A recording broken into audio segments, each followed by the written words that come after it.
ਲੜੀਵਾਰ ਕਥਾ ਆਪ ਜੀ ਸ੍ਰੀ ਗੁਰੂ ਗ੍ਰੰਥ ਸਾਹਿਬ ਜੀ ਦੀ ਸਰਵਣ ਕਰ ਰਹੇ ਹੋ। ਰਾਗ ਸੂਹੀ ਵਿੱਚ ਚੌਥੇ ਪਾਤਸ਼ਾਹ ਜਗਤ ਗੁਰੂ ਸ੍ਰੀ ਗੁਰੂ ਰਾਮਦਾਸ ਜੀ ਮਹਾਰਾਜ ਜੀ ਦੇ ਪਾਵਨ ਪਵਿੱਤਰ ਅੰਮ੍ਰਿਤ ਬਚਨਾਂ ਦੀ ਆਪਾਂ ਵਿਚਾਰ ਕਰ ਰਹੇ ਹਾਂ। ਸਰਵਣ ਕਰੀਏ, ਹਾਜ਼ਰੀ ਲਵਾਉਂਦੇ ਆਖੀਏ ਜੀ ਸਤਨਾਮ ਸ੍ਰੀ ਵਾਹਿਗੁਰੂ ਸਾਹਿਬ ਜੀ।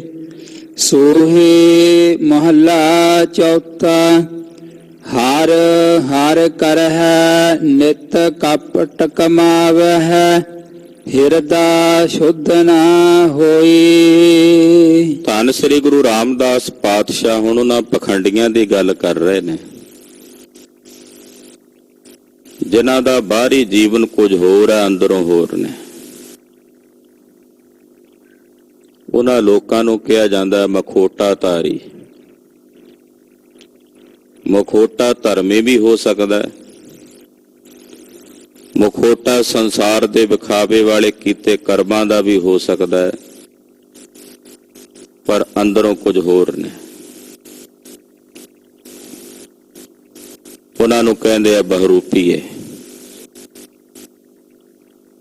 ਪਖੰਡੀ। ਜਿਹੜਾ ਇਹ ਪਖੰਡ ਹੈ, ਜਿਸ ਨੂੰ ਗੁਰਦੇਵ ਨੇ ਦੰਭ ਲਿਖਿਆ, ਦੰਭ, ਔਰ ਕਲਗੀਧਰ ਪਾਤਸ਼ਾਹ ਇਸ ਨੂੰ ਡਿੰਬ ਵੀ ਲਿਖਦੇ ਨੇ, ਡਿੰਬ। ਪੁੱਛਿਆ ਦਸਵੇਂ ਪਾਤਸ਼ਾਹ ਨੂੰ, ਮਹਾਰਾਜ ਇਹ ਲੋਕ ਡਿੰਬ ਕਿਉਂ ਕਰਦੇ ਨੇ, ਪਖੰਡ ਕਿਉਂ ਕਰਦੇ ਨੇ? ਤਾਂ ਗੁਰਦੇਵ ਨੇ ਬਚਨ ਕੀਤਾ, ਇਸ ਕਰਕੇ ਕਰਦੇ ਨੇ ਕਿਉਂਕਿ ਪਖੰਡ ਕੀਤੇ ਬਿਨਾਂ ਲੋਕਾਂ ਦੇ ਕੋਲੋਂ ਧਨ ਨਹੀਂ ਮਿਲਦਾ, ਲੋਕਾਂ ਦੇ ਕੋਲੋਂ ਵਡਿਆਈ ਨਹੀਂ ਮਿਲਦੀ।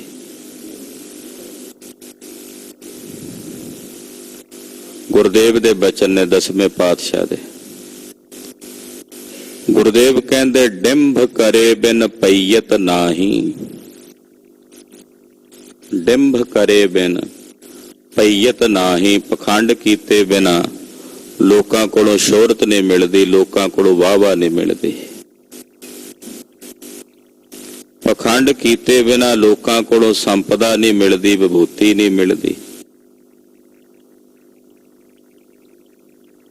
ਇਸ ਕਰਕੇ ਕਲੀ ਕਾਲ ਦੇ ਸਮੇਂ ਵਿੱਚ ਜੀਵ ਡਿੰਬੀ ਜ਼ਿਆਦਾ ਨੇ, ਪਖੰਡੀ ਜ਼ਿਆਦਾ ਨੇ।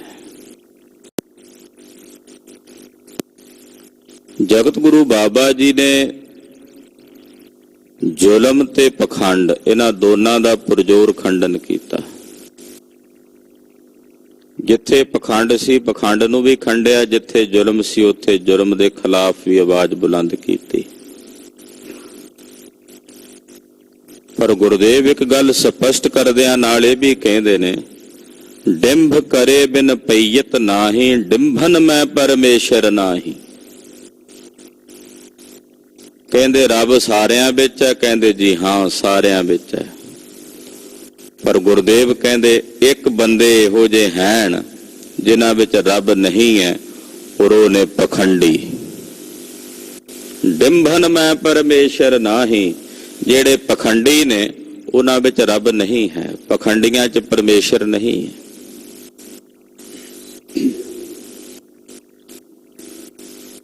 ਕਹਿੰਦੇ ਜੀ 100 ਮਿਲਣ ਆਇਆ ਹੋਇਆ 100 ਸੁਹਾਗਣ ਨੂੰ, ਗੁਰਦੇਵ ਕਹਿੰਦੇ ਨਾ 100 ਤੇ ਨਾ ਸੁਹਾਗਣ। ਮਰਦਾਨਿਆ ਇੱਥੇ ਤਾਂ ਨਿਰਾ ਪਖੰਡ ਹੈ, ਚੱਲ ਚਲੀਏ। ਤੋ ਪਖੰਡੀਆਂ ਦੇ ਕੋਲ ਰੱਬ ਨਹੀਂ ਹੈ। ਇੱਥੇ ਉਹੋ ਜਿਹੇ ਪਖੰਡੀਆਂ ਦਾ ਜ਼ਿਕਰ ਮਹਾਰਾਜ ਜੀ ਕਰ ਰਹੇ ਨੇ, ਧੰਨ ਗੁਰੂ ਰਾਮਦਾਸ ਪਾਤਸ਼ਾਹ, ਵੀ ਜ਼ੁਬਾਨ ਤੋਂ ਮੂੰਹ ਤੋਂ ਕੇਵਲ ਕਰਦੇ ਨੇ ਹਰ ਹਰ ਹਰ ਹਰ ਹਰ ਹਰ, ਪਰ ਹਿਰਦੇ ਵਿੱਚ ਕਪਟ ਭਰਿਆ ਹੋਇਆ।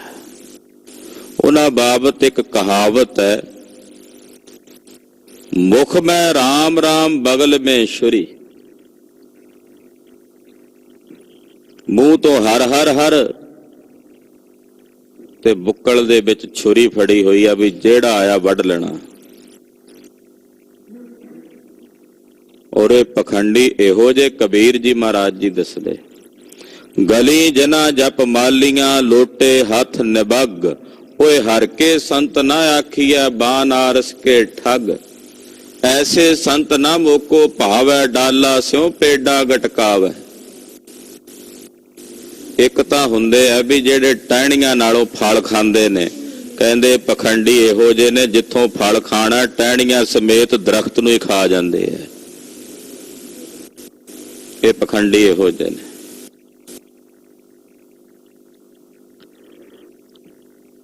ਕੇਵਲ ਜ਼ੁਬਾਨ ਤੋਂ ਹਰ ਹਰ ਕਰਦੇ ਨੇ, ਪਰ ਹਿਰਦਾ ਕਪਟ ਤੇ ਛਲ ਤੇ ਫਰੇਬ ਨਾਲ ਭਰਿਆ ਹੋਇਆ। ਹਿਰਦਾ ਸੁੱਧ ਨਾ ਹੋਈ, ਉਹਨਾਂ ਦਾ ਹਿਰਦਾ ਸ਼ੁੱਧ ਨਹੀਂ ਹੋ ਸਕਦਾ।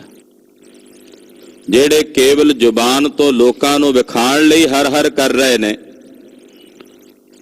ਉਹ ਜਿੰਨਾ ਮਰਜ਼ੀ ਹਰ ਹਰ ਰਸਨਾ ਤੋਂ ਕਰੀ ਜਾਣ, ਵਿਖਾਵੇ ਵਾਸਤੇ ਕਰੀ ਜਾਣ, ਉਹਨਾਂ ਦਾ ਹਿਰਦਾ ਕਦੇ ਵੀ ਸ਼ੁੱਧ ਨਹੀਂ ਹੋ ਸਕਦਾ। ਕੁਰਲੀਆਂ ਕਰ ਰਹੇ ਨੇ, ਬਾਹਰੋਂ ਰਸ ਨਹੀਂ ਲੈ ਸਕਦੇ। ਕੜਛੀਆਂ ਫਿਰਦੀਆਂ ਨੇ ਭਾਂਤ ਭਾਂਤ ਦੇ ਪਕਵਾਨਾਂ ਵਿੱਚ, ਪਰ ਪੁੱਛੋ ਉਸ ਕੜਛੀ ਨੂੰ ਕਿ ਤੂੰ ਜਾਣਦੀ ਹੈ ਕਿ ਜਿਹੜੀ ਸਬਜ਼ੀ ਵਿੱਚ ਤੂੰ ਫਿਰਦੀ ਹੈ ਕੀ ਸਵਾਦ ਹੈ?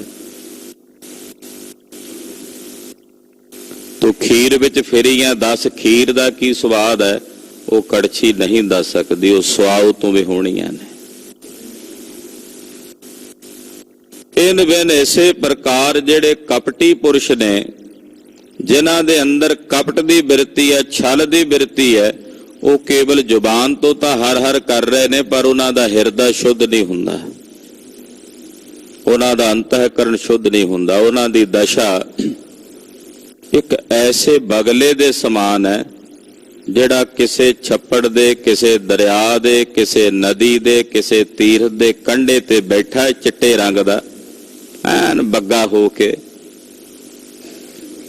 ਪਰ ਉਹਦੀ ਬਿਰਤੀ ਜਿਹੜੀ ਹੈ ਉਹ ਮੱਛੀਆਂ ਤੇ ਡੱਡੀਆਂ ਵਿੱਚ ਉਸੇ ਪਾਸੇ ਲੱਗੀ ਹੋਈ ਹੈ, ਧਿਆਨ ਉੱਥੇ ਲੱਗਾ ਹੋਇਆ। ਹਾਂਜੀ। ਆਨ ਦਿਨ ਕਰਮ ਕਰਹਿ ਬਹੁ ਤੇਰੇ, ਸੁਪਨ ਸੁਖ ਨਾ ਹੋਈ। ਆਨ ਦਿਨ ਰਾਤ ਦਿਨ ਏਦਾਂ ਦੇ ਲੋਕ ਕਰਮ ਤਾਂ ਕਰਦੇ ਨੇ, ਵਿਖਾਵੇ ਵਾਸਤੇ ਕਰਦੇ ਨੇ। ਉਹ ਚੰਗੇ ਕਰਮ ਵੀ ਕਰਦੇ ਨੇ, ਪਰ ਵਿਖਾਵੇ ਲਈ ਕਰਦੇ, ਲੋਕ ਵੇਖਣ, ਦੁਨੀਆ ਵੇਖੇ।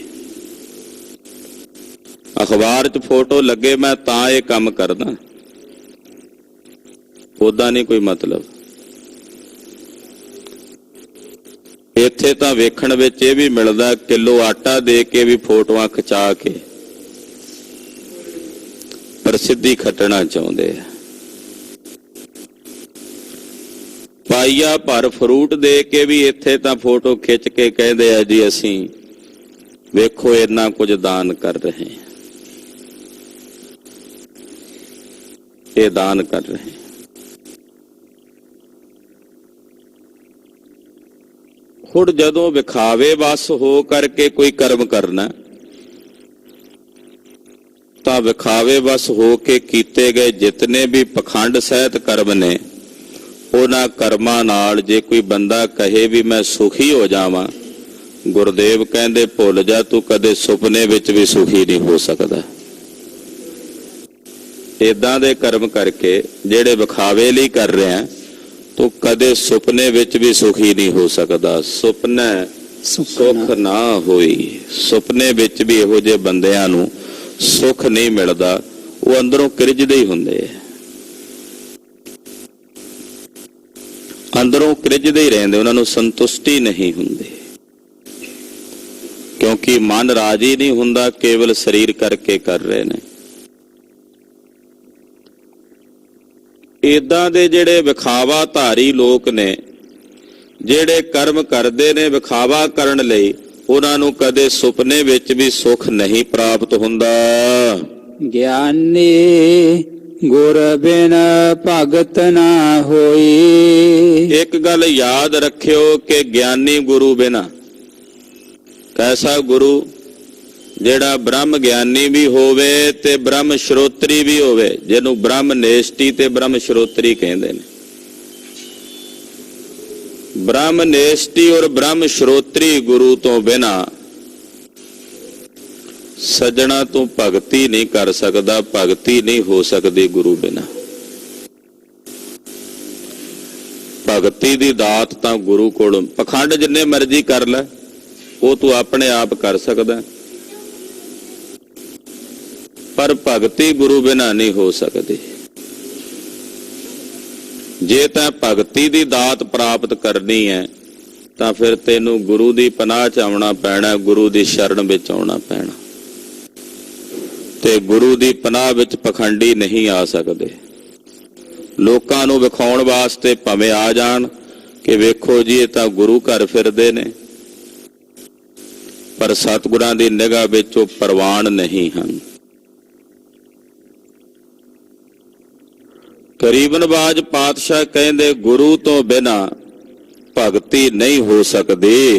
ਕੋਰੈ ਰੰਗ ਕਦੇ ਨਾ ਚੜੈ, ਜੇ ਲੋਚੈ ਸਭ ਕੋਈ। ਕੋਰੇ ਕੱਪੜੇ ਦੇ ਉੱਤੇ ਕਦੇ ਵੀ ਰੰਗ ਨਹੀਂ ਚੜ ਸਕਦਾ, ਬਸ ਇਹ ਯਾਦ ਰੱਖੋ। ਕੋਰਾ ਕੱਪੜਾ ਹੁੰਦਾ ਲਲਾਰੀ, ਉਹਨੂੰ ਕਦੇ ਰੰਗ ਨਹੀਂ ਸਕਦਾ। ਜਿਨ੍ਹਾਂ ਦਾ ਹਿਰਦਾ ਕੋਰਾ ਹੈ, ਪਰਮੇਸ਼ਰ ਦੇ ਪ੍ਰੇਮ ਤੋਂ ਬਿਨਾਂ ਸਖਣਾ ਹੈ, ਖਾਲੀ ਹੈ,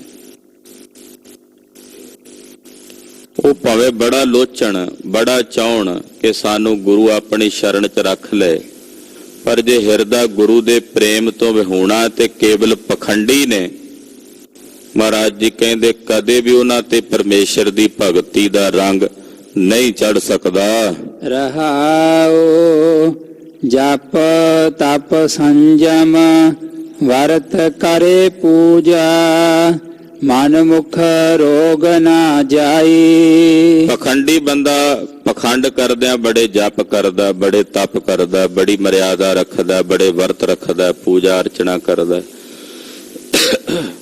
ਪਖੰਡ ਸਹਿਤ ਕਰ ਰਿਹਾ। ਔਰ ਪਖੰਡ ਦੇ ਸਹਿਤ ਬੜੇ ਬੜੇ ਜਪ ਤਪ ਕਰਦਾ, ਬੜੇ ਸੰਜਮ ਰੱਖਦਾ। ਸੰਜਮ ਜੀ, ਮੈਂ ਆਹ ਕੰਮ ਨਹੀਂ ਕਰਦਾ ਜੀ, ਵੇਖੋ ਜੀ ਮੈਂ ਇਸ ਗੱਲ ਦਾ ਵਰਤ ਰੱਖਿਆ ਹੋਇਆ, ਮੈਂ ਇਸ ਕੰਮ ਦਾ ਵਰਤ ਰੱਖਿਆ ਹੋਇਆ। ਤੋ ਪਖੰਡੀ ਉਹ ਜੇ ਜਪ ਵੀ ਕਰੇ ਤੇ ਵਿਖਾਵੇ ਲਈ ਕਰਦਾ, ਤਪ ਵੀ ਕਰੇ ਤੇ ਵਿਖਾਵੇ ਲਈ ਕਰਦਾ, ਸੰਜਮ ਵੀ ਰੱਖੇ ਤੇ ਵਿਖਾਵੇ ਲਈ ਰੱਖਦਾ, ਜੇ ਵਰਤ ਵੀ ਕਰੇ ਤੇ ਉਹ ਕੇਵਲ ਵਿਖਾਵੇ ਲਈ ਕਰਦਾ। ਹਜ਼ਾਰਾਂ ਇਸਤਰੀਆਂ ਜੇ ਵਰਤ ਕਰਦੀਆਂ ਵੀ ਨੇ ਤਾਂ ਉਹ ਕੇਵਲ ਆਪਣੇ ਪਤੀ ਨੂੰ ਵਿਖਾਉਣ ਲਈ ਤੇਰੇ ਤੇ ਅਹਿਸਾਨ ਕਰਦੇ, ਅਹਿਸਾਨ ਕਰ ਰਹੀਆਂ। ਤੇਰਾ ਹੀ ਮਰਨਾ ਕੀਤਾ ਹੋਇਆ ਸਵੇਰ ਦਾ, ਰਾਤ ਤਾਈਂ ਖਾਧਾ ਨਹੀਂ ਕੁਝ, ਇਹ ਸਭ ਪਖੰਡ ਹੈ। ਛੋੜ ਹੈ ਅੰਨ ਕਰਹਿ ਪਾਖੰਡ, ਨਾ ਸੁਹਾਗਣ ਨਾ ਹੋਏ ਰੰਡ, ਇਹ ਵਿਖਾਵਾ ਹੈ। ਪ੍ਰੇਮ ਦੀ ਛਲਕ ਇਹੋ ਜਿਹੇ ਫੋਕੇ ਕਰਮ ਕਾਂਡਾਂ ਦੇ ਨਾਲ ਪ੍ਰਗਟ ਨਹੀਂ ਹੁੰਦੀ। ਸਾਰਾ ਸਾਲ ਭਾਵੇਂ ਉਸ ਮਰਦ ਨੂੰ ਪਾਣੀ ਨਾ ਪੁੱਛੇ, ਇੱਕ ਦਿਨ ਵਰਤ ਰੱਖ ਕੇ ਕਿ ਉਸ ਦੀ ਖੁਸ਼ੀ ਦੀ ਪਾਤਰ ਹੋ ਜਾਏਗੀ, ਇਹ ਪ੍ਰੇਮ ਨਹੀਂ ਹੈ, ਵਿਖਾਵਾ ਹੈ। ਏਦਾਂ ਦਾ ਵਿਖਾਵਾ ਕਰਨ ਵਾਲੇ ਬੜੇ ਨੇ ਸੰਸਾਰ 'ਚ, ਜਿਨ੍ਹਾਂ ਦੇ ਕਰਮ ਕੇਵਲ ਵਿਖਾਵੇ ਲਈ ਨੇ। ਉਹਨਾਂ ਬਾਰੇ ਗੁਰਦੇਵ ਦਾ ਬਚਨ ਹੈ, ਕਰਮ ਧਰਮ ਪਾਖੰਡ ਜੋ ਦੀਸ ਹੈ, ਤਿਨ ਜਮ ਜਾ ਗਾਤੀ ਲੂਟ ਹੈ। ਮਾਤਾ ਜੀ ਬਾਹਰ ਚਲੇ ਜਾਓ।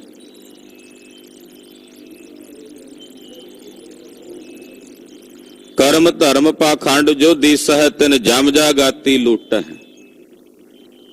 ਜਿਤਨੇ ਵੀ ਕਰਮ ਕਾਂਡ ਨੇ ਜਿਹੜੇ ਕੇਵਲ ਵਿਖਾਵੇ ਵਾਸਤੇ ਕੀਤੇ ਜਾਂਦੇ ਨੇ, ਪਖੰਡ ਵਸ ਹੋ ਕੇ ਕੀਤੇ ਜਾਂਦੇ ਨੇ, ਉਹਨਾਂ ਨੂੰ ਜਮ ਜਗਾਤ ਵਜੋਂ ਰਸਤੇ 'ਚ ਹੀ ਲੁੱਟ ਲੈਂਦੇ ਆ, ਜਮ ਜਗਾਤ ਵਜੋਂ ਹੀ ਲੁੱਟ ਲੈਂਦੇ ਆ। ਦਇਆਨਿਧ ਸੁਆਮੀ ਗਰੀਬ ਨਵਾਜ ਪਾਤਸ਼ਾਹ ਕਹਿੰਦੇ, ਭਾਵੇਂ ਕੋਈ ਪੂਜਾ ਵੀ ਕਰੇ ਤੇ ਵਿਖਾਵੇ ਲਈ ਕਰੇ। ਜਿੱਥੇ ਕੇਵਲ ਵਿਖਾਵਾ ਹੋਵੇ, ਪ੍ਰਦਰਸ਼ਨ ਹੋਵੇ, ਜੇ ਅਸੀਂ ਪੂਜਾ ਕਰਨ ਲੱਗੇ ਹਾਂ, ਆਓ ਜੀ ਸਾਰੇ ਦੁਨੀਆ ਦੇ ਲੋਕ ਇਕੱਠੇ ਹੋ ਕੇ ਵੇਖੋ। ਪਾਤਸ਼ਾਹ ਕਹਿੰਦੇ ਏਦਾਂ ਦੇ ਕਰਮ ਕਰਨ ਦੇ ਨਾਲ ਮਨਮੁਖ ਦੇ ਅੰਦਰੋਂ ਜਿਹੜਾ ਹਉਮੈ ਦਾ ਰੋਗ ਉਹਨੂੰ ਲੱਗਾ ਹੋਇਆ ਨਹੀਂ ਜਾਣਾ। ਮਨਮੁਖ ਰੋਗ ਨਾ ਜਾਈ। ਮਨਮੁਖ ਦੇ ਅੰਦਰ ਜਿਹੜਾ ਹੰਕਾਰ ਦਾ ਰੋਗ ਹੈ ਉਹ ਨਹੀਂ ਜਾਂਦਾ, ਦੂਰ ਨਹੀਂ ਜਾਂਦਾ, ਦੂਰ ਨਹੀਂ ਹੁੰਦਾ।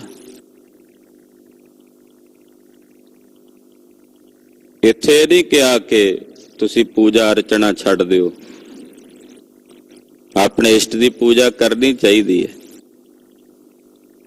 ਸਾਡੇ ਇਸ਼ਟ ਅਕਾਲ ਪੁਰਖ ਜੀ ਨੇ, ਪੂਜਾ ਅਕਾਲ ਕੀ ਹੈ, ਪਰ ਵਿਖਾਵਾ ਨਹੀਂ ਹੋਣਾ ਚਾਹੀਦਾ, ਪਖੰਡ ਨਹੀਂ ਹੋਣਾ ਚਾਹੀਦਾ। ਜੇ ਵਿਖਾਵੇ ਨਾਲ ਕਰਦੇ ਆ ਤੇ ਫਿਰ ਹਿਰਦੇ ਦਾ ਹਉਮੈ ਦਾ ਜਿਹੜਾ ਰੋਗ ਲੱਗਾ ਹੋਇਆ ਮਨਮੁਖਾਂ ਨੂੰ, ਮਹਾਰਾਜ ਜੀ ਕਹਿੰਦੇ ਉਹ ਰੋਗ ਨਹੀਂ ਜਾਂਦਾ। ਅੰਤਰ ਰੋਗ ਮਹਾ ਅਭਿਮਾਨਾ, ਦੂਜੈ ਪਾਏ ਖੁਆਈ। ਮਨਮੁਖਾਂ ਦੇ ਅੰਦਰ ਰੋਗ ਲੱਗਾ ਹੋਇਆ ਹਉਮੈ ਦਾ, ਅਭਿਮਾਨ ਦਾ।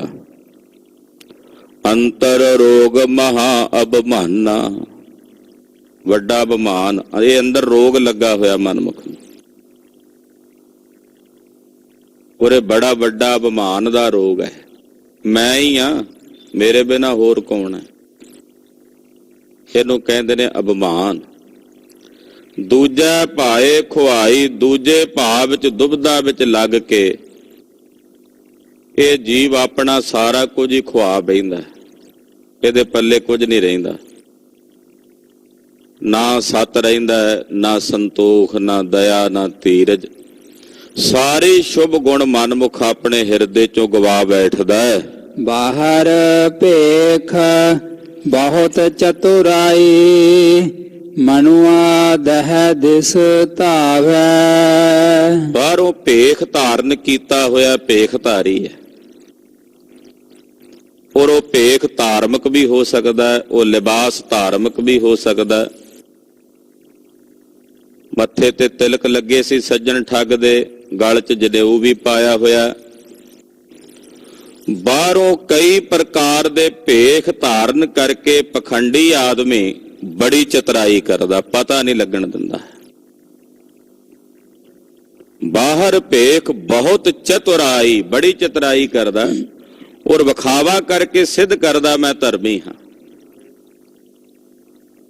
ਔਰ ਕਈ ਤਰ੍ਹਾਂ ਦੇ ਭੇਖ ਬਣਾਉਂਦਾ। ਅਕਸਰ ਜਦੋਂ ਆ ਵੱਡੇ ਵੱਡੇ ਮੇਲਿਆਂ ਤੇ ਜਾਈਏ, ਕਦੇ ਕੁੰਭ ਲੱਗਦੇ ਆ, ਉਹਨਾਂ ਮੇਲਿਆਂ ਤੇ ਵੇਖੋ, ਉੱਥੇ ਬੜੇ ਬੜੇ ਭੇਖਧਾਰੀ ਮਿਲਣਗੇ। ਐਸਾ ਨਹੀਂ ਹੈ ਕਿ ਉਹਨਾਂ ਵਿੱਚ ਸਾਧੂ ਨਹੀਂ ਹੁੰਦੇ, ਬੰਦਗੀ ਵਾਲੀਆਂ ਰੂਹਾਂ ਵੀ ਹੁੰਦੀਆਂ ਨੇ, ਪਰ ਬਹੁਤੇ ਕੇਵਲ ਵਿਖਾਵਾ ਕਰਨ ਵਾਲੇ ਭੇਖਧਾਰੀ, ਔਰ ਬੜੀ ਚਤੁਰਾਈ ਨਾਲ ਕਰਦੇ ਨੇ। ਮਨੁਆ ਦਹਿ ਦਿਸ ਧਾਵੈ, ਪਰ ਜਿਹੜਾ ਅੰਦਰਲਾ ਮਨ ਹੈ ਉਹ ਦਸਾਂ ਦਿਸ਼ਾਵਾਂ ਵਿੱਚ ਭੱਜਿਆ ਫਿਰਦਾ, ਦਸਾਂ ਦਿਸ਼ਾਵਾਂ ਵਿੱਚ ਦੌੜਿਆ ਫਿਰਦਾ। ਮਨ ਇਕਾਗਰ ਨਹੀਂ ਹੁੰਦਾ, ਮਨ ਨਹੀਂ ਟਿਕਦਾ। ਮਨੁਆ ਦਹਿ ਦਿਸ ਧਾਵੈ। ਬਾਹਰੋਂ ਭੇਖ ਧਰਮੀ ਹੈ, ਬਾਹਰੋਂ ਏਦਾਂ ਜਾਪਦਾ ਬਗਲਾ, ਬੜੇ ਧਿਆਨ ਨਾਲ ਸਮਾਧੀ 'ਚ ਬੈਠਾ ਹੋਇਆ, ਪਰ ਉਹਦੇ ਮਨ 'ਚ ਕੀ ਚੱਲਦਾ? ਮਨ ਦਸਾਂ ਦਿਸ਼ਾਵਾਂ ਵਿੱਚ ਭੱਜਿਆ ਫਿਰਦਾ, ਭਟਕਦਾ ਫਿਰਦਾ। ਇਹ ਮਨਮੁਖ ਦੀ ਦਸ਼ਾ ਹੈ। ਸੱਚਖੰਡ ਸ੍ਰੀ ਹਰਿਮੰਦਰ ਸਾਹਿਬ ਜੀ ਦੇ ਸਿੰਘ ਸਾਹਿਬ ਗਿਆਨੀ ਬਲਵਿੰਦਰ ਸਿੰਘ ਜੀ ਸੰਗਤ 'ਚ ਹਾਜ਼ਰ ਹੋਏ ਨੇ। ਜੀ ਆਇਆਂ ਨੂੰ। ਮਨਮੁਖ ਦਾ ਮਨ ਇਕਾਗਰ ਨਹੀਂ ਹੁੰਦਾ, ਦਸਾਂ ਦਿਸ਼ਾਵਾਂ ਵਿੱਚ ਭਟਕਦਾ, ਦਸਾਂ ਦਿਸ਼ਾਵਾਂ ਵਿੱਚ ਭੱਜਦਾ। ਹਾਂਜੀ। ਹਉਮੈ ਵਿਆਪਿਆ ਸ਼ਬਦ ਨ ਚੀਨੈ, ਫਿਰ ਫਿਰ ਜੂਨੀ ਆਵੈ। ਹਉਮੈ ਵਿਆਪੀ ਹੋਈ ਹੈ ਜਿਸ ਜੀਵ ਨੂੰ, ਉਹ ਸਤਿਗੁਰਾਂ ਦੇ ਸ਼ਬਦ ਨੂੰ ਨਹੀਂ ਚੀਨਦਾ, ਜਾਣਦਾ। ਸਤਿਗੁਰਾਂ ਦੇ ਸ਼ਬਦ ਦੀ ਸਮਝ ਹੀ ਨਹੀਂ ਪੈਂਦੀ ਉਹਦੀ ਸੁਰਤ ਵਿੱਚ। ਔਰ ਹਉਮੈ ਵਿੱਚ ਲੱਗੇ ਹੋਏ ਜੀਵ ਨੂੰ ਫਿਰ ਮੁੜ ਕੇ ਜੂਨੀਆਂ ਵਿੱਚ ਆਉਣਾ ਪੈਂਦਾ। ਇਹ ਹਉਮੈ ਹੀ ਹੈ ਜਿਹੜੀ ਸਾਡੇ ਜਨਮ ਤੇ ਮਰਨ ਦਾ ਮੂਲ ਕਾਰਨ ਹੈ। ਜਦੋਂ ਤੱਕ ਸਾਡੇ ਅੰਦਰ ਜੀਵ ਭਾਵ ਹੈ ਕਿ ਮੈਂ ਜੀਵ ਹਾਂ, ਉਦੋਂ ਤੱਕ ਹੀ ਜਨਮ ਮਰਨ ਹੈ। ਜਿਸ ਦਿਨ ਇਹ ਗਿਆਨ ਹੋ ਗਿਆ ਅਸੀਂ ਬ੍ਰਹਮ ਸਵਰੂਪ ਹਾਂ, ਜੋਤ ਸਵਰੂਪ ਹਾਂ, ਜੀਵ ਭਾਵ ਤੋਂ ਅਹੰਗ ਭਾਵ ਤੋਂ ਮੁਕਤ ਹੋ ਕੇ ਸ਼ੁਭ ਅਹੰਗ ਭਾਵ 'ਚ ਚਲੇ ਜਾਵਾਂਗੇ, ਅਹੰਗ ਬ੍ਰਹਮ ਵਿੱਚ। ਉਸ ਦਿਨ ਜਨਮ ਮਰਨ ਕੱਟਿਆ ਜਾਵੇਗਾ। ਉਹ ਸ਼ੁਭ ਅਹੰਗ ਭਾਵ ਗੁਰੂ ਕਿਰਪਾ ਦੁਆਰਾ ਹਿਰਦੇ 'ਚ ਪ੍ਰਗਟ ਹੁੰਦਾ। ਸ਼ੁਭ ਅਹੰਗ ਭਾਵ ਮੈਂ ਇਸ ਕਰਕੇ ਕਹਿ ਰਿਹਾ ਕਿ ਸ਼ਾਸਤਰਾਂ ਵਿੱਚ ਉਸੇ ਨੂੰ ਅਹੰਗ ਬ੍ਰਹਮ ਲਿਖਿਆ, ਅਹੰਗ ਬ੍ਰਹਮਸਮੀ, ਪਰ ਉਹ ਗੁਰੂ ਦੁਆਰਾ ਪ੍ਰਗਟ ਹੁੰਦਾ, ਗੁਰੂ ਦੀ ਦਇਆ ਦੁਆਰਾ ਪ੍ਰਗਟ ਹੁੰਦਾ। ਗਰੀਬ ਨਵਾਜ ਸਾਹਿਬ ਸੱਚੇ ਪਾਤਸ਼ਾਹ ਕਹਿੰਦੇ ਮਨਮੁਖ ਦੇ ਹਿਰਦੇ ਵਿੱਚੋਂ ਹਉਮੈ ਨਹੀਂ ਜਾਂਦੀ, ਇਸ ਕਰਕੇ ਉਹ ਸਤਿਗੁਰਾਂ ਦੇ ਸ਼ਬਦ ਨੂੰ, ਬ੍ਰਹਮ ਨੂੰ ਨਹੀਂ ਚੀਣਦਾ, ਨਹੀਂ ਪਛਾਣਦਾ। ਜਦੋਂ ਮੇਰੇ ਅੰਦਰ ਮੈਂ ਬਿਰਤੀ ਬਣੀ ਹੋਈ ਆ ਵੀ ਮੈਂ ਸਰੀਰ ਹਾਂ, ਉਦੋਂ ਤੱਕ ਸ਼ਬਦ ਬ੍ਰਹਮ ਦਾ ਗਿਆਨ ਕਿਵੇਂ ਹੋਣਾ? ਇੱਥੇ ਸ਼ਬਦ ਦਾ ਅਰਥ ਕਰਾਂਗੇ ਬ੍ਰਹਮ, ਉਹ ਬ੍ਰਹਮ ਨੂੰ ਨਹੀਂ ਚੀਨਦਾ। ਇਸੇ ਕਰਕੇ ਫਿਰ ਜੂਨੀ ਆਵੇ, ਮੁੜ ਕੇ ਇਹਨੂੰ ਜੂਨੀਆਂ ਵਿੱਚ ਆਉਣਾ ਪੈਂਦਾ। ਨਾਨਕ ਨਦਰ ਕਰੇ ਸੋ ਬੂਝੈ, ਸੋ ਜਨ ਨਾਮ ਧਿਆਏ। ਸੋਢੀਆਂ ਦੀ ਕੁੱਲ ਦੇ ਸਿਰਮੌਰ ਜਗਤ ਗੁਰੂ ਧੰਨ ਧੰਨ ਸ੍ਰੀ ਗੁਰੂ ਰਾਮਦਾਸ ਜੀ ਮਹਾਰਾਜ ਜੀ ਫਰਮਾਉਂਦੇ ਨੇ, ਜਿਨ੍ਹਾਂ ਤੇ ਮੇਰੇ ਸਾਹਿਬ ਜੀ ਆਪਣੀ ਨਦਰ ਕਰਦੇ ਨੇ, ਕਿਰਪਾ ਦ੍ਰਿਸ਼ਟੀ ਕਰਦੇ ਨੇ, ਉਹੀ ਜਨ ਉਸ ਵਾਹਿਗੁਰੂ ਪਰਮੇਸ਼ਰ ਦੇ ਨਾਮ ਨੂੰ ਧਿਆਉਂਦੇ ਨੇ। ਜਿਨ੍ਹਾਂ ਤੇ ਨਦਰ ਹੋਵੇ, ਨਦਰ ਕਰੇ ਤਾਂ ਸਿਮਰਿਆ ਜਾਏ, ਉਸ ਦੀ ਨਦਰ ਹੋਵੇ ਤਾਂ ਉਸ ਵਾਹਿਗੁਰੂ ਪਰਮੇਸ਼ਰ ਦਾ ਸਿਮਰਨ ਹੁੰਦਾ ਹੈ। ਗੁਰ ਪ੍ਰਸਾਦੀ ਏਕੋ ਬੂਝੈ, ਏਕਸ ਮਾਹੇ ਸਮਾਏ। ਗੁਰੂ ਦੀ ਕਿਰਪਾ ਨਾਲ ਇੱਕ ਨੂੰ ਬੁੱਝਿਆ ਜਾ ਸਕਦਾ, ਇੱਕ ਨੂੰ ਜਾਣਿਆ ਜਾ ਸਕਦਾ। ਗੁਰੂ ਕਿਰਪਾ ਤੋਂ ਬਿਨਾਂ ਕੁਝ ਵੀ ਸੰਭਵ ਨਹੀਂ। ਔਰ ਜਿਹੜੇ ਗੁਰੂ ਕਿਰਪਾ ਦੁਆਰਾ ਉਸ ਇੱਕ ਨੂੰ ਬੁੱਝ ਲੈਂਦੇ ਨੇ, ਫਿਰ ਉਸੇ ਇੱਕ 'ਚ ਸਮਾ ਕੇ ਇੱਕਮਿਕ ਹੋ ਜਾਂਦੇ ਨੇ, ਅਭੇਦ ਹੋ ਜਾਂਦੇ ਨੇ। ਧੰਨ ਸ੍ਰੀ ਗੁਰੂ ਰਾਮਦਾਸ ਜੀ ਮਹਾਰਾਜ ਸੋਢੀ ਸੁਲਤਾਨ ਪਾਤਸ਼ਾਹ ਦੇ ਪਾਵਨ ਅੰਮ੍ਰਿਤ ਬਚਨ ਵਿਚਾਰਾਂ ਕਰਦਿਆਂ ਹੋਈਆਂ ਭੁੱਲਾਂ ਚੁੱਕਾਂ ਦੀ ਖਿਮਾ। ਅਰਦਾਸ ਕਰਨੀ ਸਤਿਗੁਰੂ ਜੀ ਅੱਗੇ ਵਾਸਤੇ ਸਦਬੁੱਧੀ ਸਮਤ ਪ੍ਰਦਾਨ ਕਰਨ। ਸਾਡਾ ਗਾਵਿਆ ਸੁਣਿਆ ਥਾਏ ਪਾ ਲੈਣ। ਵਾਹਿਗੁਰੂ ਵਾਹਿਗੁਰੂ ਵਾਹਿਗੁਰੂ ਵਾਹਿਗੁਰੂ।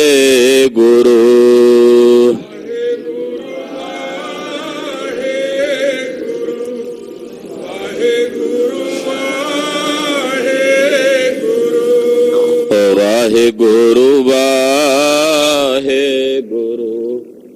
ਵਾਹਿਗੁਰੂ ਵਾਹਿਗੁਰੂ।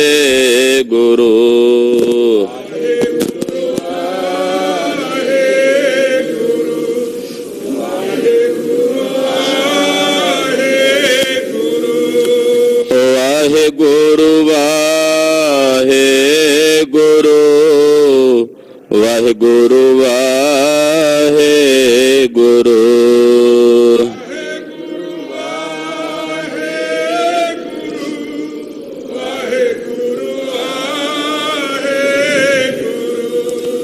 ਵਾਹਿਗੁਰੂ ਵਾਹਿਗੁਰੂ ਵਾਹਿਗੁਰੂ ਵਾਹਿਗੁਰੂ।